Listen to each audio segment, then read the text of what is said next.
Nah, ini untuk part 2-nya menyambung dari pembahasan yang pertama tadi. Karena pembahasan pertama tentang najasatul kalbi, najisnya anjing ini sudah durasinya melebihi 6 menit, maka saya jadikan dua part ya, dua penggalan video. Pembahasan pertama tadi dibahas tentang pendapat yang mengatakan anjing najis. Untuk yang kedua ini adalah pendapat-pendapat para ulama yang mengatakan anjing ini tidak najis. Apa ada dalilnya? Ya jelas, tidak mungkin ulama mengatakan tanpa dalil. Apa yang dikatakan oleh atau yang menjadi argumentasi oleh para ulama-ulama ini, saya sebutkan al-qaulul akhar, ini pendapat yang berlawanan dengan pendapat yang pertama tadi. Apa pendapat yang kedua? Annal kalba thahirul ain, bahwa hukumnya anjing itu tidak najis dalam arti ya suci.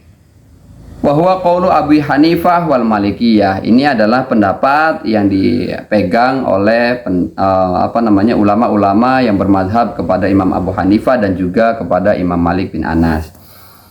Istidlalnya bagaimana? Cara mengambil dalilnya, mereka itu mengatakan anjing tidak najis wastadalu bi umumil Qur'ani was sunnah. Mereka mengambil dalil nas baik Al-Qur'an dan hadis tapi secara umum, secara global saja, tidak secara spesifik. Amma daliluhum minal Qur'an fa umumu qoulihi ta'ala fakulu mimma amsakna alaikum. Dalil Qur'an yang diambil sebagai pedoman atau hujah mereka adalah yaitu tentang penggalan ayat yang dilalahnya umum ya. Ini dilalahnya umum, tidak khusus menjelaskan tentang anjing saja. Apa? Yaitu ayat Quran Al-Maidah ayat surat Al-Maidah ayat 4. Allah mengatakan fakulu mimma amsakna alaikum. Fakulu mimma amsakna alaikum. Maka makanlah apa yang telah ditangkap untukmu. Maksudnya apa? Maka makanlah apa yang telah ditangkap untukmu itu. Jika kita menghendaki untuk menangkap hewan buruan, kan biasanya bisa pakai senjata-senjata teknologi ya, bisa pakai pistol, bisa pakai senapan segala macam. Tapi ini tidak, kita gunakan hewan buas untuk menangkap, salah satunya anjing. Anjing yang telah dilatih sehingga dia pandai untuk berburu. Maka ketika anjing tersebut memburu hewan buruan dan hewan itu tertangkap, hukumnya halal hewan itu untuk si pemilik anjingnya.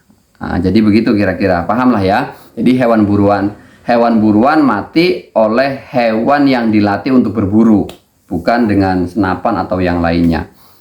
Ini dalil yang diambil adalah umumnya ayat Quran itu. Wajhudilalah cara pengambilan sisi kehalalan dan kesucian daripada anjing itu dari mana? Melihat dari potongan ayat itu, Anallaha abahalanal akla mimma amsakat al-kilabu, bahwa di situ karena hewan yang dilatih untuk berburu itu secara umum, dalam arti tidak spesifik harus ABCD saja, bisa ya, kalau singa bisa ya singa, kalau macan bisa ya macan, kalau anjing bisa ya anjing. Kalau anjing kan sudah terlatih ya, gampang untuk dilatihnya. Artinya banyak yang bisa melatih anjing untuk berburu. Salah satu di antara hewan yang dijadikan untuk alat pemburu ini adalah anjing.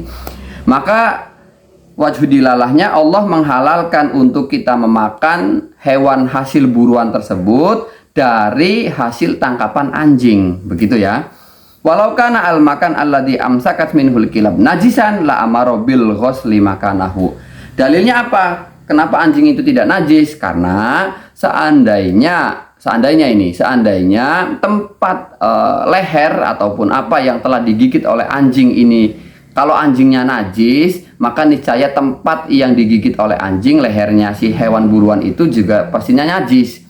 Kalau leher hewan yang diburu itu adalah najis, maka niscaya Allah perintahkan untuk membasuh ya sebanyak 7 kali atau berapa.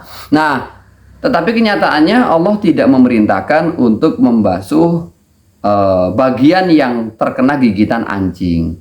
Itu menunjukkan bahwa anjing berarti tidak najis. Sebab kalau anjingnya najis, menggigit hewan buruan itu yang tergigit, bagian yang tergigitnya harus dibasuh dengan air. Tetapi Allah tidak perintahkan itu.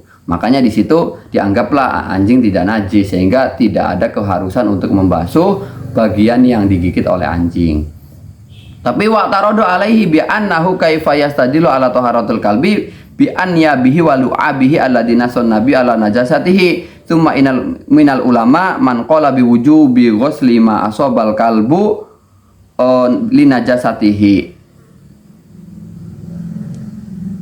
Qala an-Nawawi lana khilafun ma'rufun fi wujubi ghusli ma asaba al-kalbu fa illam nujibhu fa huwa ma'fuun anhu lil hajat wal masyaqqat fi ghuslihi bi khilafil ina. Tetapi ini kemudian ditentang pendapat seperti ini oleh sebagian ulama yang memang mengatakan bahwa tetap hadis potongan ayat itu global. Maka bagaimana potongan ayat yang dilalahnya am ini bisa bertentangan dengan dalil nas Nabi yang soreh, yaitu tadi nas Nabi yang sore itu di part pertama bahwa Rasulullah mengatakan ketika wadah dijilat oleh anjing maka cara mensucikannya adalah dengan cara membasuh 7 kali. Itu menunjukkan bahwa anjing itu najis secara sore begitu. Kata Imam An-Nawawi lana khilafun ma'rufun fi wujubi ghuslima asobal kalbu. Ini ada perkhilafan ya, perkhilafan antara kewajiban membasuh tempat yang tadi digigit oleh anjing. Fa ilam nujibhu fa huwa ma'fun anhu. Kalaupun tidak mewajibkan untuk membasuh, itu karena ma'fu anhu kata Imam An-Nawawi. Tapi tetap statusnya anjing itu hukumnya adalah najis. Hanya tidak diwajibkan untuk membasuh bagian yang tadi digigit oleh anjing itu karena apa? Karena ada unsur masyaqqat, merepotkan begitu ya, apalagi kalau di tengah hutan harus cari air dulu apa, jadi itu merepotkan. Sehingga apa? Karena ada unsur masyaqqat dan juga hajat, maka tidak ada kewajiban untuk membasuh. Beda dengan wadah bikhilafil ina. Kalau wadah yang ada di sekitaran kita kemudian dijilati anjingnya, itu wajib untuk dibasuh.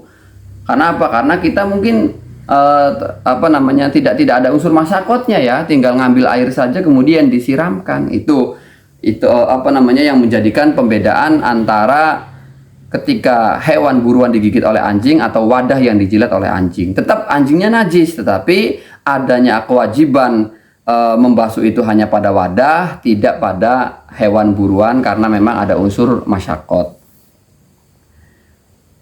Kemudian summa inal ayah annahu yubahu al-aklu mimma amsakat al-kilabu al-mu'allamah walaysa fil ayah ma yadullu ala taharatil kalbi. Summa inal ayah amma wal amru bi ghuslil ina min wulughil kalbi hadisun khosun yadullu ala najasati lu'abil kalbi wa hadza dalilun khosun wal khos yuqaddamu alal am. Oke. Dibantah lagi untuk pendapat yang kedua yang mengatakan anjing itu hukumnya adalah suci tidak najis. Ini dibantah. Innal ayah annahu yubahul aklu mimma amsakatil kilab al mu'allamah, bahwa ayat itu hanya menunjukkan dilalah ayatnya itu hanya membahas bahwa hewan hasil buruan yang ditangkap oleh anjing itu hukumnya halal untuk dimakan. Ayat itu tidak menjelaskan bahwa hukumnya anjing ini adalah suci, tidak. Hanya menjelaskan bahwa ketika anjing berburu, hasil buruannya itu halal begitu loh. Nah, anjing yang telah diajari ya, yang telah dilatih. Kalau anjing yang tidak dilatih kemudian menangkap hewan, ya itu tidak halal. Kenapa? Karena dia menangkap untuk dirinya, bukan untuk tuannya. Nah, ini kalau yang diajari dia menangkap untuk tuannya, maka hukumnya halal untuk dimakan. Ayat itu hanya membahas itu, tidak menunjukkan bahwa anjing itu hukumnya adalah suci, tidak. Summa innal ayah amah. Nah, ayat itu memang dilalahnya am, dilalahnya itu secara global, tidak spesifik. Maka wal amru bil ghuslil ina min wulugil kalbi hadisun khosun. Beda dengan hadis yang tadi di awal di part pertama saya sebutkan, ketika tadi idza walagha fihil kalbu ayak silahu sab amarotin, ketika wadah dijilat oleh anjing maka harus dibasuh 7 kali. Itu dilalahnya khos. Jadi ayatnya dilalah am, hadisnya dilalah khos.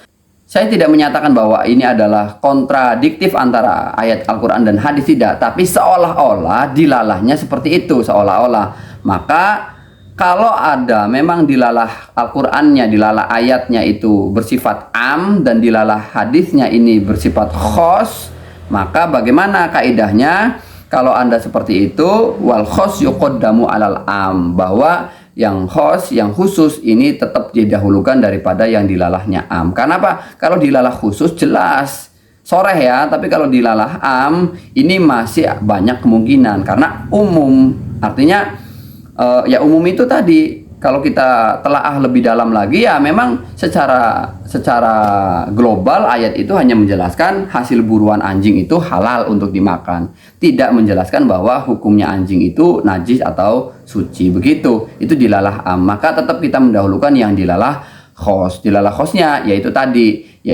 hadisnya Nabi Muhammad SAW tentang wadah yang telah dijilati oleh anjing. Begitu kira-kira untuk perkhilafan para ulama tentang najasatul kalbi.